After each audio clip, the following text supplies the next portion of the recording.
अरब के समंदरी तूफान ने कराची में खतरे की घंटी बजा दी है। शोर मचाती लहरें शहर कायद की जानिब बढ़ रही हैं। शहर में मूसलाधार बारिश और तेज हवाओं की पेशगोई कर दी गई है। महकमा मौसमियात के मुताबिक मुमकिन है आज रात तूफान अपना रुख तब्दील कर ले। तूग़यानी के बाइस साहिली पट्टी पर दफा 144 नाफिज कर दी गई है। समंदर में नहाने पर पाबंदी लग गई है। मछेरों को भी रोक लिया गया है। समंदरी तूफान के बढ़ते खतरात, डेंजर जोन में कराची की कमजोर तामीरात, बहरे अरब की मौजें बिफर गईं, शहर कायद के लिए खतरे की घंटी बज गई। समंदरी तूफान से कराची का फासला तकरीबन 900 किलोमीटर रह गया।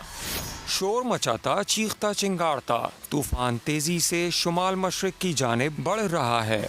सिस्टम के मरकज के गिर्द लहरों की ऊंचाई 25 से 28 फीट तक जा पहुंची। महकमा मौसमियात के मुताबिक आज रात तक तूफान इसी सिमत बढ़ता रहेगा, जिसके बाद इम्कान है रुख शुमाल मगरिब की जानिब कर लेगा। कराची में तेज हवाएं चलेंगी। 13 और 14 जून को मूसलाधार बारिश भी हो सकती है। महकमा मौसमियात ने कमज़ोर तामीरात को नुकसान पहुंचाने का अलर्ट जारी कर दिया। साइक्लोन वार्निंग सिस्टम से मॉनिटरिंग तेज कर दी गई। कमिश्नर कराची ने साहिल पर दफा 144 लगा दी। समंदर में नहाना तो दरकिनार, तफरी के लिए जाना भी मना होगा। मछली का शिकार करने पर भी पाबंदी आयद कर दी गई। केपीटी ने भी तमाम इदारों को अलर्ट रहने की हिदायत कर दी। बजट 2023, वादों से इरादों तक का सफर और इससे जुड़ी अवाम की नई उम्मीदें। सरकारी मुलाजिम, मजदूर या हो कारोबारी, टिकटिकी बांधे सबकी नजर है इस साल के बजट पर।